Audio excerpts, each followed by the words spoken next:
የዓለም ብርሃን ክርስቶስ ነው። እመብርሃን ደግሞ ድንግል ማርያም ናት። እመብርሃን እንዲሁ አንተ ወንጌል ምን አለ? አይነ ምቀኛ ነው እንዲህ አለ። እንዲሁ አይነ ምቀኛ ነው ወይ? ልጇ ብርሃን ከሆነ እናቱ ደግሞ ማለት እናት ነው። እመብርሃን ማለት የብርሃን እናት ነው። እንዲሁ ያማል። እመብርሃን ማለት ምንድነው የሚቸግር? ልጇ ብርሃን ነኝ አለ። እንደወለደችው ደግሞ ነገረው ያው ወንጌል። እንዴት እመብርሃን አትላትም? ምቀኝነት እኮ ነው። ራይ ድረስ ነው። እንዲሁ በማይደረስበት ይቀናል እንዴ? ትባሸቃላችሁ እንዴ? ጠላት ከፈለጋችሁ ሰይጣን አልላችሁ አይደል እንዴ? እሱን አትሰላለፉትም? እንዲሁ ማርያም ምን አደረገቻችሁ? ምሕረት አዝላ በመጣች። ስለዚህ የእግዚአብሔር ቤተሰቦች እመቤታችን የብርሃን እናቱ የፀሐይ ጽድቅ እናት ናት። ስለዚህ ለምንድን ነው ድንግል ማርያም ዘላለም ድንግል መሆን ያስፈለጋት ሲባል ቅድም እንዳልኳችሁ ለልጇ ምስክር እንድትሆንና እግዚአብሔር ስለገባባት ነው። በእግዚአብሔር ዙፋን ፍጡር አይቀመጥም።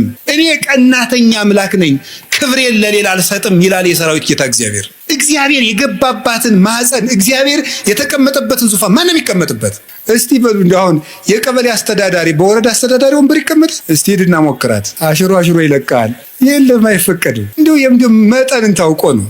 እማይ ያቅምሽን አልሙ ያሉ አይደል ቄሴ። አንዲት እማይ ብድግ ብለው የኔታ አቤት እንደው እኔ በህልሜ ታቦት ተሸክሜ ሰው እያጠኑ ህልም አይቼ አይ እማይ እንደው ያቅምሽን አልሚ እንደው ከሆነም እኔ ታቦት ተሸክሜ እንደው አንቺ ብታጠኝ ይችላል። እንደው ባይሆን ያም አይሆንም እኮ ያም አይሆንም። እንደው በየት አልፎ ባይቲ ሐሊፈቂ ድጓታ ሚረቂ ያለ እንደው ነውር እኮ ነው። መጠን አለው ነው እግዚአብሔር። አባቶች ይላሉ በጳጳስ ወንበር ኤጲስቆጶስ አይቀመጥም፣ በንጉስ ወንበር መስፍን አይቀመጥም። እግዚአብሔር በገባበት ዙፋን ፍጡር አይደርስም ፈጽሞ። እንዴት ያለስ ደፋር!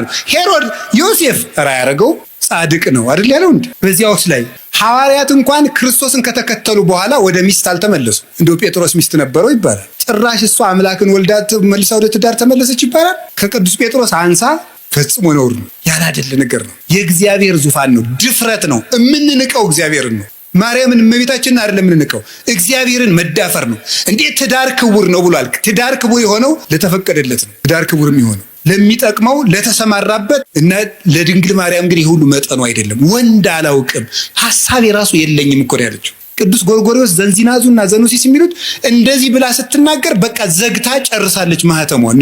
ፈጽሞ ሐሳብ ራሱ ብልጭታ የሚባለው ራሱ መጥቶባት አያውቅም ስላለ የምታስበው እግዚአብሔርን ብቻ ነው።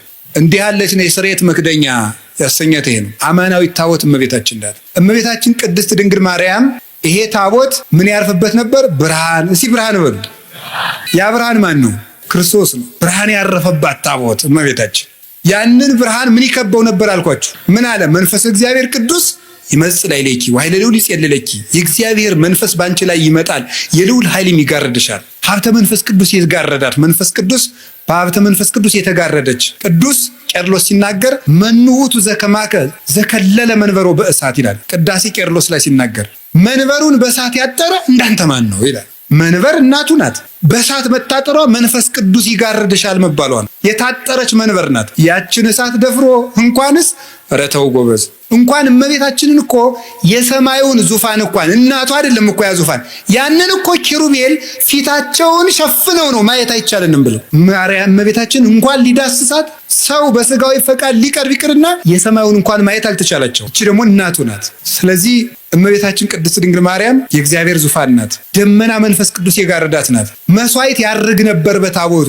እመቤታችንንም ጸሎት እናሳርግባታለን ታቦት ስለሆነች። ቅዳሴ መሃል እመቤታችን ለምን ጠርለም ነው? ተፈስሒ ወዘንሥእ ለኪ ዳይና ቅድስት ምልዕተ ክብር ድንግል በኩሉ ጊዜ ወላዲተ አምላክ እሙለ ክርስቶስ አይርይ ጸሎተነ ዲበ መልዕልት አበ ፍቁር ወልድኪ። ሌላ የለው። ድነተ ሥጋ ድነተ ነፍስን የምንለምንሽ ክብርን የተሞላሽ ቅድስት ሆይ ደስ ይበልሽ። ወደ ልጅሽ ወደ ላይ ወደ ወዳጅሽ ወደ ላይ ጸሎታችንን አሳርጊ። በቃ የለ ታቦት ናታ። እስራኤል በታቦት ጸሎት ያሳርጉ ነበር። እኛ በእመቤታችን ታቦትነት ጸሎትን ወደ ልጇ እናሳርጋለን።